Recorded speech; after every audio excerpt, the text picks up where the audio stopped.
Good morning. I'm Ken Biba, and I'm going to introduce the Arliss family of programs, I guess is probably the best way to phrase that. Arliss is a program that was started almost a little over 14 years ago now by Bob Twiggs, and Bob Twiggs is, many of you know, is the inventor of the can set. And the can sets have now propagated all over the place and in all kinds of environments.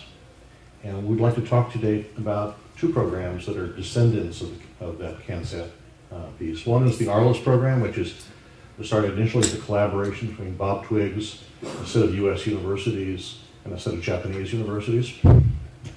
And now, over 14 years, we have, I believe, something like 2,000 students have gone through it, and I believe there's something on the order of 12 satellites in orbit those students have then subsequently gone on to do. And so it's basically a practicum in building payloads in particular. And that's what we'll talk about first. And Dave Raimondi will give that presentation. And then more recently, we have a younger child of that process. And that'll be talked about by Lynn Cominsky, who's the principal investigator, who also happens to run the astronomy and physics program at Sonoma State, as I recall. And it's actually a real scientist as opposed to a bunch of us amateurs. And she'll then talk about that second generation program, which I think is very exciting because that will be a collaboration between students. It'll develop real curriculum, and it'll be a collaboration with teachers, students, and with several different organizations. And she'll talk more in detail about that. You have a bit of summary about that in the presentation. And now I'm going to get out of the way. Okay. Thank you, Ken. All right, I think everyone can hear me okay? Yeah. All right. I'm Dave Raimondi. I'm the Lunar president. I'm also on the Arliss committee, which helps bring this program to students, high school. We've had actually a couple of middle school students come through the program, primarily high school and university level students participate in it. And it is a fun program to be associated with. The purpose is to provide an exciting environment for students to learn about aerospace engineering, and students learn about satellite design, integration, flight, operations, and telemetry analysis. Students design and build CANSATs, and these are some of them, so I'm going to pass these around as I talk. These CANSATs are designed to do a mission. Some of them are going to participate in a comeback exercise, and other ones are going to be doing a scientific experiment. But they all are flown in this Arliss rocket here, or ones like it. There's a 3-inch version of that airframe that will fly a CANSAT about the size of a Coke can. These are about the size of a 5-pound coffee can. And these, basically, the airplane, the gold one that's going around is an airplane that unfolds. This is a rover, comes down on a parachute and lands, and then drives to a GPS location. The airplane's trying to fly to a GPS location. And then this one over here, which is completely intact as it was pretty much found, has a parafoil parachute on it, and it glides down on the parachute. And then this other little one here is a CANSAT that does scientific experiments. So Arliss is designed to provide a low-cost environment for these students to take what they're learning about satellite building and integration, and we take them up to about 12,000 to 13,000 feet in the airframe behind me on an M1419, and we take them out. After about 6 seconds after apogee, when the upper end of the airframe is hanging vertically straight down, we fire them out past the nose cone, so the nose cone comes off and deploys and recovers up by itself on a parachute. And the satellite CANSAT is deployed from carriers, which are provided to the students. The project has to fit inside and leave a 1/8 inch, be 1/8 inch shy of the top of the carrier tube for a cap that fits on the nose cone. So these CANSATs are autonomous, 100% autonomous. Students can program what they want them to do ahead of time, once they're in the rocket, they can't communicate with them to change their course or do anything like that when they're on their way down. They can receive telemetry from them. That's perfectly acceptable. You can't be doing, you can't be changing with the programming of this CANSAT once it's coming down. The program was started by Professor Twiggs, as Ken had mentioned earlier. We've been flying rockets since 1999, so we're on our 14th year this year. I joined the program in 2006, 2007, and around 2009 I was asked to be a committee member, so I've been helping out with stuff ever since then. Please leave the cans closed there, Melanie. Well, we survived from 12,000 feet. You know? Yeah. But the parachute didn't have time to deploy here, so. So the Arliss program is slowly expanding in the U.S. We have a couple university students participating, and considering that the U.S. is big into high-tech stuff, we're trying to get more universities participating. This coming year, we expect a lot of students from around the world. Japan certainly has the largest amount of students coming, with about 200 students or so. But we're getting other countries coming over. France has participated in the past. Egypt and Turkey and Seoul are potentially coming this year. They're supposed to come last year, but didn't have funding to travel. So it is truly an international program. We've flown well over 400 or 500 flights now, I believe, with the flights back in September, and over 1,500 students have passed through this program. A lot of these students have gone on to work in aerospace industries, and as Ken mentioned, there's 12 satellites in Earth orbit right now, and I believe there's one on its way to Venus or at Venus by now. So it's really a good program to educate students on how to put practical, what they're learning in the textbooks, and put it with practical experience with actually doing something and making it work. So every CANSAT has to be able to fit in the rocket. So there are a couple requirements that they have to meet. There's two sizes. There's a small carrier, which is Melanie's has that in the back. Its dimensions are 75 millimeters in diameter and 250 millimeters long, and we can fly CANSATs that weigh up to 350 grams in that. And the larger carrier, which is going around, which is what the larger CANSATs fit in, is 144 millimeters in diameter, and again 250 millimeters long, and we can fly up to 1,050 grams in that. And if the CANSATs are a little bit overweight, because the carriers are up here in the front end of the rocket, you know, that just adds weight to the front end of the rocket, so it just makes us more stable. So occasionally we have a project that's a little higher in weight. That just means we don't go as high in the altitude. So the projects must withstand 8 Gs kick in the butt with the launch as we launch them. We used to fly the small ones on K700s, and we discovered one year that, well, gee, we're hitting these poor guys in the rear end with 25 Gs at liftoff. We decided, well, maybe that was just a little much. So we reduced the motor down to a K550 so that we could not destroy the projects before they got out of the rocket. And some teams were reporting a couple years back that they were seeing up to 13, 15 Gs when the deployment charge goes off. We light about a 2-gram charge underneath the carriers to shear the shear pins on the nose cone and then push the whole stack out. The carrier is tethered to the rocket with about 15 feet of Kevlar cord.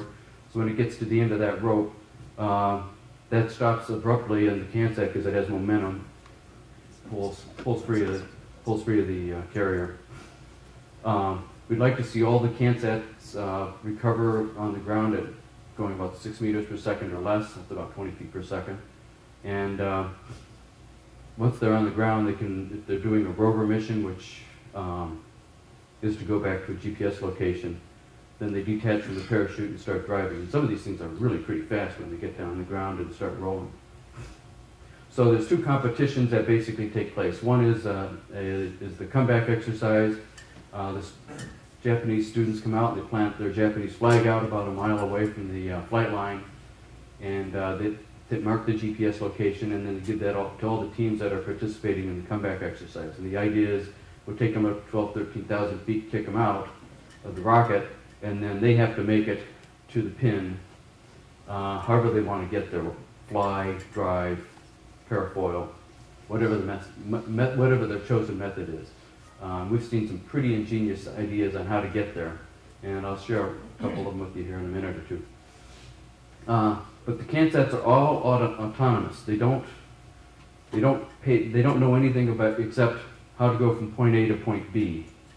And a couple years back, when I first started working in Arliss, the camp was so big, and if you land on the backside of camp and the flag is out about a mile away on the range looking to the north, if you landed on the backside of camp, you'd have to navigate around camp. And so this team had set their endpoints based on where camp was at when they were there late in the day the night before. They flew the next morning, and camp had grown overnight. And the poor CANSAT ran into a tire and couldn't go anymore. It just sat there at the tire trying to go. And someone decided, well, let's help them out and move the tire. Well, that was apparently against the rules, and they got DQ'd. But they did come back and try again later, and they got real close to the pin. That was another flight that they had to purchase.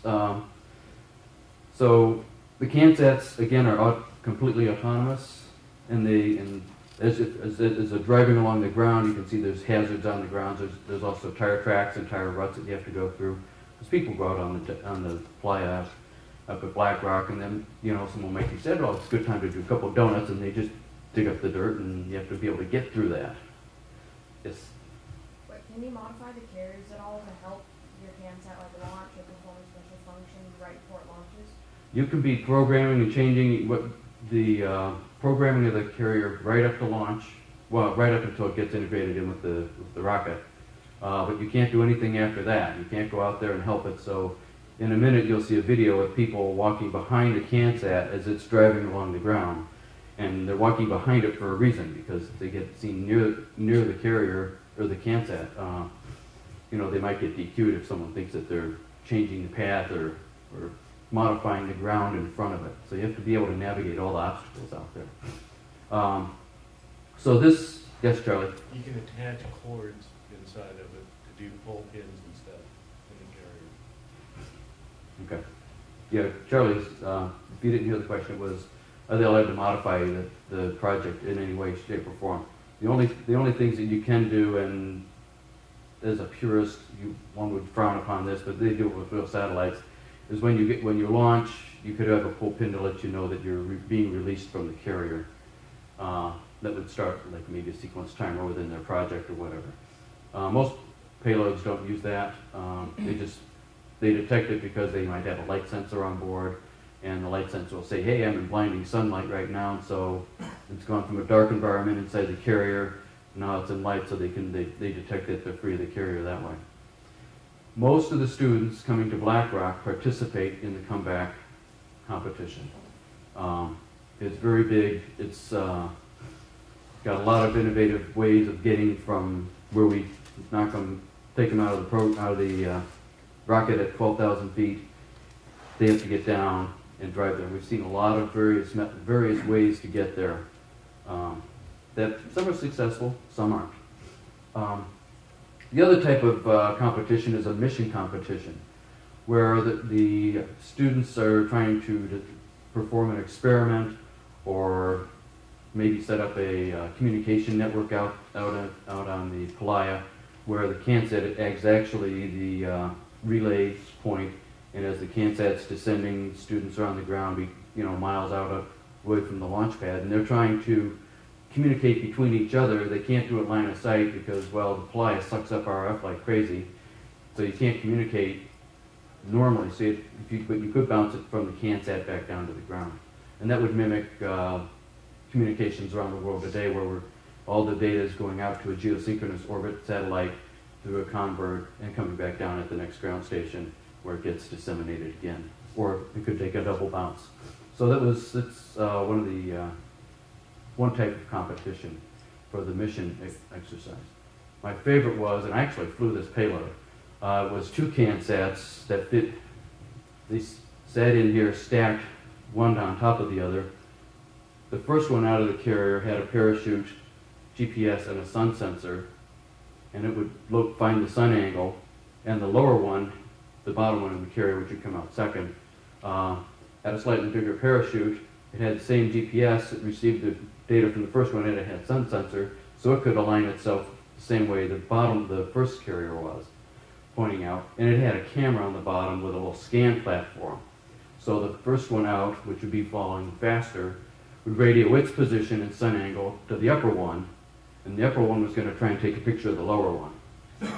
That was fabulous. They only forgot one thing. For every action, there's an equal and opposite reaction. So as they tried to turn the camera platform, the whole body of the CanSat turned in the opposite direction, so they got about halfway to where the CanSat actually was. But that was a good lesson. We got beautiful pictures of the playa below, but they weren't able to photograph the CanSat. So that's one type of mission, you know. They have success criteria: successfully deploy, successfully communicate between the two, take a picture of the lower one. Well, they didn't quite get that, but you know, they were really darn close. So you get judged based on how many goals you set for the project, and scored that way. So the following 2 projects, which I'm going to quickly go through, were taken from competition in 2010. The first one, Charlie flew. It's a rover, or actually, it's the one I flew. This is a glider. This glider had a wingspan of 1 meter, and the tail boom was on a. Everyone had those little umbrellas. You push the button and they deploy. And the tail boom was on one of those little masts, and so this whole thing rolled up and fit in that big carrier. 1 meter wingspan, 24-inch long or 2 meter or half meter long airplane in here, all rolled up. It was incredible. So once it gets integrated in the rocket, so it gets loaded in the front end. The students like to carry the rockets out to the pad and help put the rocket on the pad. So far we haven't had any disasters at the pad where they torque off launch buttons or anything like that. And then we launch them. Prior to launch is the obligatory pictures and the final arming of the rocket. And then we let the students describe the project to the rest of the Arliss community that's there. And so this gentleman here is describing that they have a glider and it's going to deploy and all that stuff and go back to the pin.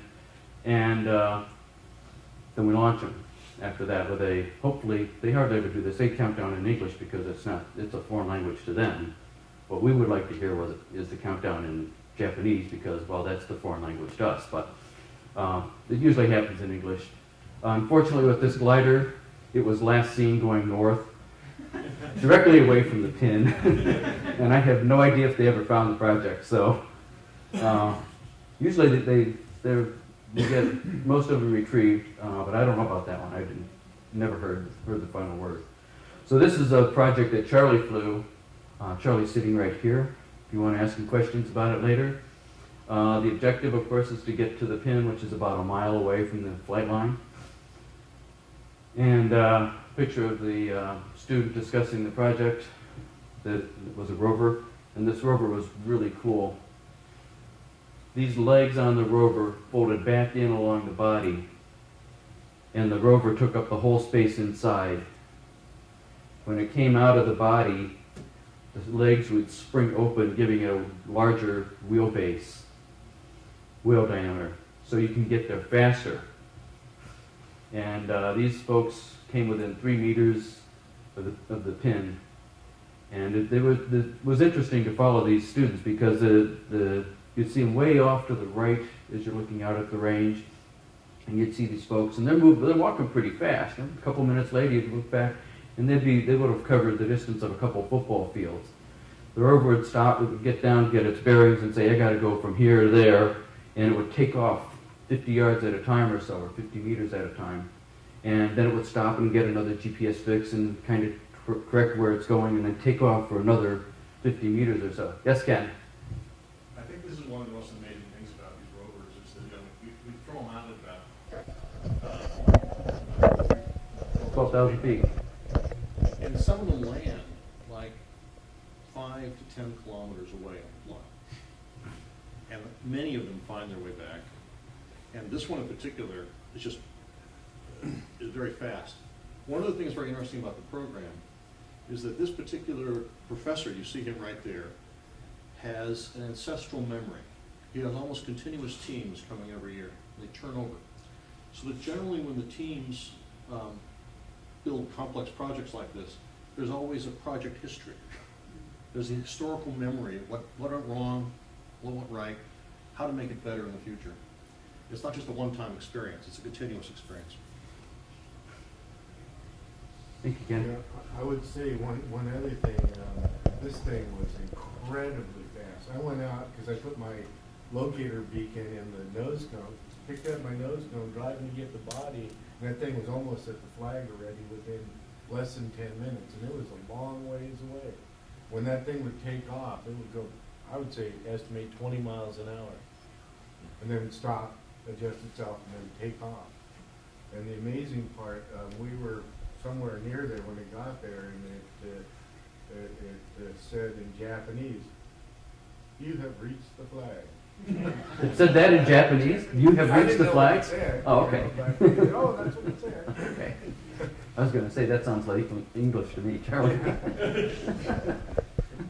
So, real world application. So these students are going through this program. We get to see the students year after year, maybe not the same ones, but I've recognized students from year to year, and they come back and they want to meet a flyer or Jonathan Dubois to fly them, or another flyer to fly them because they had great success the year before flying with that person. So they'll come back and they'll seek you out if you're there, and so you kind of get to know the kids a little bit. There's the language barrier, of course, but you kind of get to learn a little bit about them. So these students are there, and they're now taking the students that have gone completely through the program and graduated. They're now taking these lessons learned from going through this program and now applying it to the aerospace industry in Japan, where they have taken jobs. And it's incredible to see these students go from doing CanSats up to CubeSats and real satellites that are orbiting the Earth. You had a comment, Ken? Two comments. One is that what you need to learn is this idea that it's this collaboration between the amateurs that build the airframes and fly them and the students that build payloads. And so it's not the students doing everything, rather it's this collaboration, since most times when you build satellites, you also don't build the airframe in the real world. So it's this idea that you have to do an integration with a third party. The other piece is that in many years, the Japanese done a very good job of collaborating with industry. And so generally in most years, Schlumberger is actually sponsoring something on the order of a $5,000 to $10,000 prize for the winning team. Yeah. And if the prizes they claimed in the previous year, they roll it forward to the next year. And so there was one year where no one won the comeback exercise, and so the prize was, I think, up to like $27,000 in U.S. money, because it was and so that was, if you were the winning team, boy, that was exciting, because wow, all of a sudden you got a lot of money. So I'd like to play a quick video here, and then I'll turn it over to Lynn. But this video was done in 2009. It was Channel 11 from Sacramento sent a reporter Dale up with Jonathan Dubois to Black Rock, and he covered the launch for us. And so I'd like to play the video, and this is pretty much summarizes everything that I've just said. So it's, like I said, this program is an incredible outreach program for students. It's got direct applicability of STEM, science, technology, engineering, math, to the real world, and students really learn something as they're doing this. So if you know of anyone who's going to high school or college, try to get them interested in doing something like this. The Arliss program is always looking for new projects to fly, new schools to get involved. And I'm working on that for myself, trying to get new schools and stuff. I would also add, all the flyers are level 3, very experienced flyers. We also welcome, if you're a level 3 flyer with experience and prepared for the responsibility of flying some other student's payload, which is different than flying your own stuff, the responsibility of flying someone else.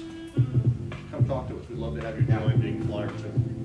And there's a slow turnover of people in the Arliss community that are flying and can't make it to launches, so we can always use more flyers. If you're a level 3 flyer and want to fly M's all week long for free, minus the charges you're going to be putting in your rocket to deploy it, come talk to us. I fly most of my M flights every year with this rocket right here, doing projects for the students, so it's great.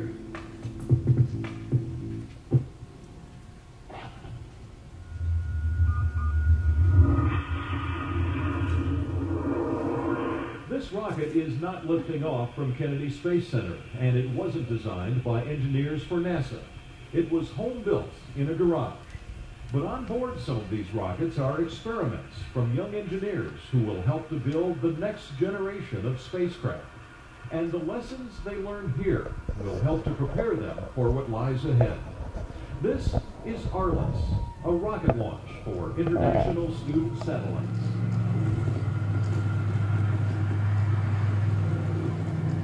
Well, it just seemed like a really good program, working with university students, engineering students, aerospace students.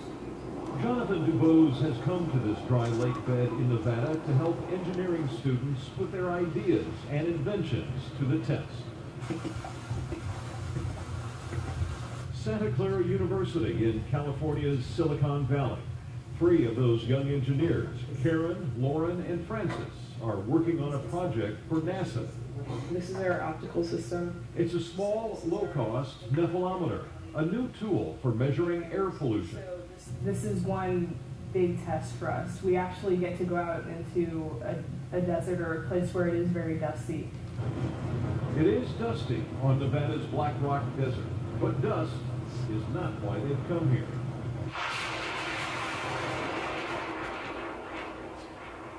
Students from Montana State University have built a magnetometer. Before it flies in space, they'll fly it on a rocket over Black Rock. I wanted to check that parachute. Eventually, this magnetometer will go on a satellite and help with attitude control. So as the satellite's spinning around the Earth, it can maintain one orientation as it moves around. This is more of a test run for the technology to make sure it'll work. Right now, I'm just trying to keep track of everything. I'm pretty relaxed. I don't get nervous until it gets on the pad. Tom Kearns belongs to a group of high-power rocketeers who launch dozens of these science payloads every year on their home-built rockets. Your project's not beeping. It's not beeping. I just hope it doesn't, I don't screw it up somehow, you know. I like to bring my stuff back, like to bring their stuff back. Just try not to blow it up. It's a great opportunity for us to prototype our equipment in a low-cost mode before we actually put it on the satellite and spend hundreds of thousands of dollars to launch it into space. Once we fly it into space, there's no going up with a monkey wrench or a soldering iron and fixing things.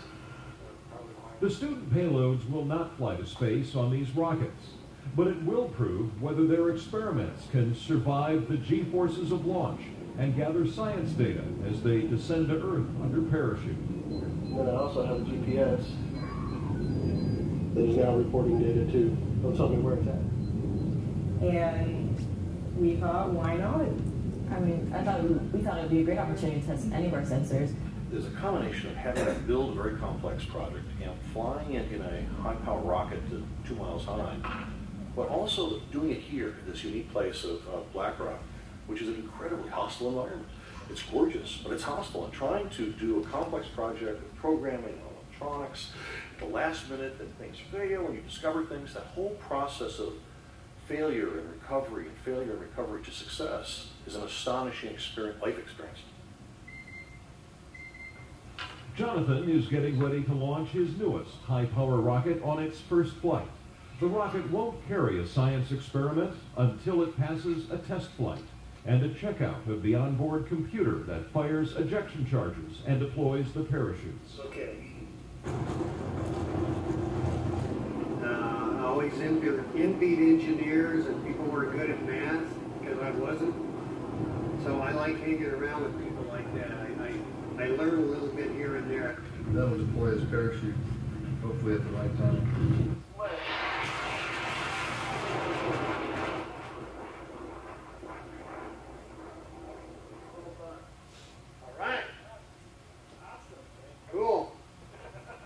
A successful flight. Jonathan's rocket is now cleared to launch student payloads. Well, I'm going to take off and go chase these guys. See them, all three of them. There's no other program quite like ARLISS. Engineering students from around the world come here every summer to launch their science experiments and miniature satellites, CANSATs, on board home-built rockets. ARLISS was started in 1999 by an engineering professor at Stanford University and members of AeroPac, a high-power rocketry club in Northern California. In the first 10 years of ARLISS, they've logged more than 250 rocket launches and helped to launch the careers of a new generation of aerospace engineers. I just think it's a really good program. For example, the Japanese students that have come over and been part of ARLISS, I think there's a bunch of them working on the Japanese space program. It's been astonishing. I mean, we started with, 3-4 schools in 1999, and, this year, we're actually going to think about, we're going to do probably close to 25, and we have this, just astonishing record flying these really big rockets on these really big motors with very complex projects. There we go. One of the things that impressed me was when the Japanese came last year, they talked about the 10 years of the program. And we point out that over 1,000 engineers have been trained. They're now in the aerospace industry, building aerospace products in Japan. And there are over 10 satellites in orbit that have been worked on by engineers that have come out of this program. It's a program made possible by men and women whose passion is building and flying high-power rockets. Going in 5, 4, 3, 2, 1. Come on, Maine. That was very tense. That was the most complex rocket I ever did. My favorite thing is I'm able to go in my garage and take cardboard and fiberglass and some epoxy and come out here and launch something over Mach that can hit, the last one I recorded speed was 856 miles an hour and bring it home in one piece. And to me, that's really, really cool to be able to do that. This is my Magnum, and I flew it on. All right, so this is getting a little bit away from our J295. I air started 2 H97. But it is, both the air starts lit. the program is really about, for the flyers, consistently flying your rocket. You got to make it work every time. We've only had one failure in over 500 flights, and we've had one close call in addition to that. We've only had one failure where the CANSAT did not get ejected from the rocket. The rocket came in ballistic. And in reality, I think that was the fourth flight of that team's project that day or whatever, that week. And they were kind of excited to see it come in and see the destruction. I mean, they got all the data they had they wanted to get out of it. But it sure meant it was a big loss to the Rocketeer, who lost over $1,200 in airframe. And the students were okay with it, but it was our first failure, and it's been our only failure. We've had one other close call, but where the rocket came in ballistic, but the project had already been kicked out of the rocket, so that was just a failure of the rocket end of it. But it is a wonderful program. We get a lot of students, smart students coming through, and I hope to see the younger generations, the young kids here today, come through this program when they get into further into high school and college, and keep us in mind. I'm going to turn it over to Lynn here in a minute, as soon as she gets her laptop up and running, and let Lynn take over with the CubeSat project she's working on. I have another quick one. Yep. While we're waiting. One other mode is you can launch 3 Coke can size out of the big rocket. And that was an interesting project in 2000 I did, where 3 little CANSATs were ejected at the same time, and these guys did a science project in which they did a mobile mini network. So all 3 CANSATs networked together as they were coming down. That was their purpose of the work. Dave, pretty interesting. Question back there. Yes, young man. I'm wondering how I can get involved in this project. You can give me an email. You can give me an email, and I'll send you some literature about it. And it's just a matter of having a school sponsor, you know, from a teacher to work with you, and maybe a team of students like yourself that would like to build something and put it together and come out to Black Rock. And we'll be more than happy to fly you. If you build a 6-inch project, you'll need a little bit more money to fly. But if you fly in a 3-inch airframe, that's pretty reasonable cost. And we'd love to take you up to the 10,000 feet and deploy your project and have you get some great data and share it with the rest of the community out there as in real time as it's coming down. Okay? I'll be back in a few minutes and I'll give you my card. All right, Lynn Cominsky.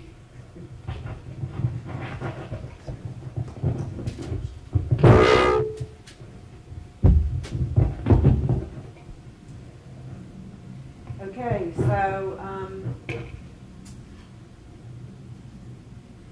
Lynn Cominsky. I'm from Sonoma State University. I'm the chair of the Physics and Astronomy department there, and I also lead a group of people that work on education and public outreach that's funded by NASA.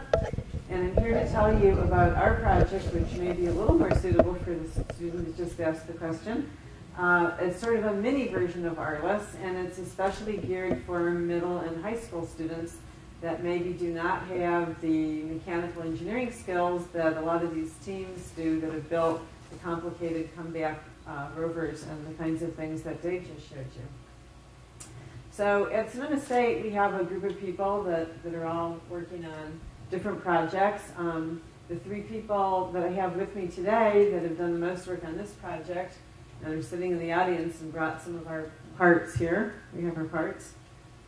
Are Kevin John, it's right there, and Logan Hill, right there, and Kevin Zach, who's down in this line because he's a student, but really he's done the most work of anybody on developing our payload that I'm going to be showing you. What the group at Sonoma State does is we get funded by NASA mostly from X-ray and gamma ray satellite missions, including NuSTAR, which Will, my good buddy for many, many years, Will told you about in the first talks. NuSTAR is actually our newest satellite that just got launched that we get funding from. But we propose some other projects, and although I may be a professional scientist and astronomer, I'm also an avid amateur rocket builder. And so I decided that we should try to get money from NASA to do something with rockets and not just work on black holes all the time. So this project, Small Satellites for Secondary Students, or S4, is our newest curriculum development project, and it's a partnership between us, AeroPac, the Endeavor Institute, which is in Paso Robles, and we do ballooning with them, heavy balloons, and NASA Dryden, in particular the Aero Institute. So why do we want to do this? Well, this is sort of the pipeline in STEM, science, technology, engineering, and mathematics, something NASA is very concerned with. You've got about 7,000 middle and high school students that fly in TARC, Team America Rocketry Challenge, every year, and maybe they'll fly an egg up to 500 feet. And so that's model rocketry. And then you've got occasional programs like Rockets for Schools at Spaceport Sheboygan in Wisconsin. And they do some model rocketry and some level 1 rocketry, but that's really just a few schools and a few students out there. And maybe if you're lucky enough to do well at TARC, you might have a NASA Student Launch Initiative team, but they only have somewhere between 50 and 20 teams in the whole country. You know, down from hundreds, 700 teams that are doing Team America Rocketry Challenge. And then when you get to be a college student, if you're lucky, you can participate in University Student Launch Initiative or maybe even the CanSat competition. And that's still only about 20 teams of students. And then when you finally get to be a grad student, you can do the NASA Sounding Rocket Program. So you've got this tremendous break in the pipeline. You've got all these kids that are all excited about rocketry. They have nowhere to go in middle and high school unless they just want to keep flying eggs. The other problem with the NASA pipeline, the way it's set up, is that almost all of these events happen in the southeast part of the United States. And that's not terribly convenient for people that live in California or Colorado or any place in the West. Because if your students are going to get to go out there, they're going to have to raise a lot of money to be able to fly back east. And so even though California has a lot of great TARC teams, not that many of them ever really get the chance to go out and participate in the final competitions. So we wanted to address that by partnering with local rocket clubs, which, as you know, are all over the country. Why should this just be limited to people that happen to, live conveniently to NASA Marshall Space Flight Center in Huntsville, Alabama? Okay, so here's our project schedule. For the past year, we've been developing prototype hardware and the educator guide draft and doing test flights. This summer in July, we have our 20 partner schools that are almost all from California. I've got some teams from New Mexico, and I think one from Colorado. They're going to fly down to Palmdale, which is near NASA Dryden, and we're going to be training these teachers to build these payloads with their students. We're going to be testing the payloads with some tethered balloons at Dryden, and then going out to join the Rock Club at the Lucerne Dry Lake Bed on that Saturday, July 13th, and flying the payloads and rockets. Then during the following academic year, the teachers, with the help of our educator guide, will be building these payloads with their students in the classroom and getting together in the spring of 2014 with the local rocket clubs wherever they happen to actually be located and actually flying these things on more rockets. So that's the plan. So far we're on schedule. And here's version 4 of our standard payload design. So I'll show you version 2 later, but version 2 basically had a very complicated wiring harness where the students had to do a lot of soldering and connect everything together, and we realized that this was not going to work for middle school students. They just don't have the fine motor skills to make all the wires exactly the right length and get all the solder joints right. And so Kevin, Zach, the one over here, designed this custom PCB board. It's a two-sided board where we can just snap all the parts in. Okay, so the basis of the payload is the Arduino microprocessor platform, and that's used by and loved by many hobbyists, very easy to program, comes with a lot of things that can attach into it, almost all of which we've been getting from SparkFun. But the standard payload parts, besides the Arduino, include GPS, the data logging through into a little SD card, and Ken talked us into putting on Wi-Fi. So our original plan, not too surprisingly if you know Ken, our original plan was to just have the students record the data on board, and then when they get their payload back, they can take the data off the SD card. But Ken talked us into trying the Wi-Fi so that we could actually stream live telemetry from the descending payload as it's coming back down with the rocket. And then there is a wide variety, shown in orange here, of different sensors that we're going to support. They're not going to fly all of them at once. The students will choose one of these sensors to do an experiment with, or maybe something that we haven't supported and they can do a little more programming on their own. But they can do experiments such as humidity, acceleration, pressure, temperature. Even there's a little servo. You could use that to control something if you wanted. And there's some space here on the board if you'd like to attach a different kind of sensor that we're not currently planning on supporting with the information in the educator's guide. And so this is the one side of the board, there's the other side of the board. The Arduino is actually plugging in that way, so you can't see the top of the Arduino because it's plugged into the board. Here's the second version of the payload shown in Kevin Zach's rocket. You can see all the wires that we used to have, and you can see the payload bay. And we have brought these to show you, so we can pass these around. I don't know if you want to pass them around. Here's sort of the payload bay of the rockets that we've been flying. Here's our current payload design with the antenna, which was not shown in the picture that I showed you before. Okay, so here's some actual data from some tests that we ran. This is our initial GPS test out at Snow Ranch a year ago, April.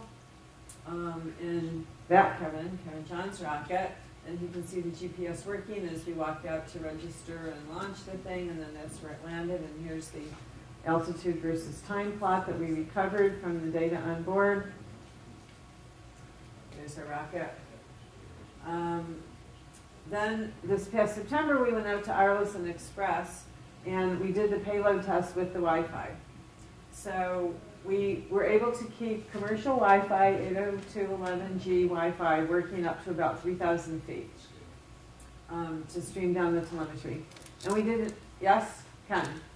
I just want to say, that was the initial test in 2008. Being one of the early inventors of Wi-Fi very close to my heart. So these guys did something amazing. One is they demonstrated that actually Wi-Fi will work under acceleration and at velocity. Second, the link budgets that I put together suggest that with the right ground station, we can probably go as high as 20 or 30,000 feet with this piece and have Wi-Fi connectivity. So. Okay, so even more exciting than the Wi-Fi, which of course is really exciting, is the fact that we have this virtual classroom that can also develop. That's you know, part of what the AeroCat Club is providing to the project. There it is. It's this modified TV van showing over the top of Ken's hat here, and so the virtual classroom can be used to then stream the data and video back to the classrooms where the students are going to be watching their payloads get launched and get their data live. And that's really great because I can't imagine that you're going to have all these classrooms and middle school kids driving out to Black Rock for a week. Probably not going to happen. Another thing we did during this particular trip with Arliss in September is we put together a 1-hour video lesson about the basics of rocketry and payloads and the whole Arliss project. And we transmitted it using the virtual classroom back to the participating teachers who were watching at home. And all of those videos are still online and you can watch them. And this is just me talking to Ken out on the playa. And that's one of the videos that we recorded out there, although to be honest, we recorded a bunch of them back at Sonoma State before we left, explaining the basics of things just to simplify our lives, because the playa is not that easy of an environment to do things like video in. But I'm pretty happy with the way it turned out. Okay, and so we have this system where here's the virtual classroom server. It's got some camera data. You've got your payload data talking to it. You've got some maybe local clients, and then back here, talking to the Sonoma server are your classroom teachers. And this is our ultimate plan for how the teachers are going to be able to use the virtual classroom. And here's the satellite link from the TV van, the virtual classroom, back to the internet world at Sonoma State. Or if you happen to be doing a tethered balloon flight, like shown here, here's some balloons with some little payloads hanging down off of them, you could just have the payloads talking to a wireless router that's just sitting there out at the balloon launch site, and have your clients locally connecting to the router with their laptops just sitting around on the ground. So our most recent payload tests have been with the balloons, and so here's our balloon gondola. These are pointing down. This gets attached to the balloons. This is sort of upside down picture. And we wanted to know whether the antenna pointing towards the ground or perpendicular was going to give you a stronger signal, and not too surprisingly, it was the parallel one because of the way dipole antennas work, but that was just an example of the kind of experiment that you could do if you were a student and you wanted to play around with that. So we had 2 of our payloads up on this balloon. Okay, so our next steps are sometime after the middle of March, hopefully not too much after, we're going to have the first draft of the educator guide ready, and it will be getting reviewed by our mentors and partners, people like Ken and Bob Twiggs, who's also somebody that I've known for longer than I've known Ken, and sort of agreed to be our mentor in this, and I'm really happy for the chance to work with them officially finally. And then I think we're going to go out to the April 6th launch at Snow Ranch to do our final prototype tests with our brand new boards that we just got back with rockets. And then we're going on April 20th down to Paso Robles for the Championship Balloon Fest. And we hope to do another internet lesson. This one will be focusing on ballooning that we can put all the videos online for. And then in July we'll be having the teacher training. And then of course after that it's all up to the teachers to actually go and build these with their classes. If you want more information, we've got a chronicle on our website of all of the different places we've been and all of our different payload tests and pictures. And if you want to see the videos that we shown, that we broadcast from the Arliss launch, they are on there. And this is Kevin Zach's level 2 flight at Black Rock at Arliss, because I figured I'd better end with the rocket picture. So thank you, and if there's time for questions, I'll be happy to answer any that I can. Yes? Did you consider using Raspberry Pi as your computer? At the time we started the project, Raspberry Pi actually hadn't even been announced yet, so no. And the other good thing about Arduino is all those sensors that you saw are all, because it's open hardware, open source, and so you already have tons of people that have already written the code for the students. So if they want to use other sensors with Arduino, it's really easy for them because they can actually find the code mostly written for it. Well, thank you. Do you have a handy and convenient business card by any chance? I do. It's in my computer bag over there somewhere, which I will get for you right after this. Or maybe he can get it. Anybody else? I'm waiting for the acid test. Does it fit? Oh, does it fit in there? Well, yeah, it does, because we are going to launch one in your rocket with an antenna broke, and so it actually does fit. We have to Like the new board? Yeah. Cool. yeah. So we're hoping that we can talk SparkFun or some other vendor into packaging up our kits of parts and our board, so that these classrooms, you know, we're going to be probably getting 60 kits worth for the 20 different teachers, or maybe more. I'll pay for by NASA, that we can buy these kits and just send them, so we don't have to just order all the parts ourselves and, you know, make them into kits for people. So, any of you know SparkFun people, or I was talking to Tim last night, but maybe Apogee wanted to do it, or I was talking to Bay Area Rocketry people, so some kind of connection like that would be great. Fantastic. Okay, thank you. Thank you, guys.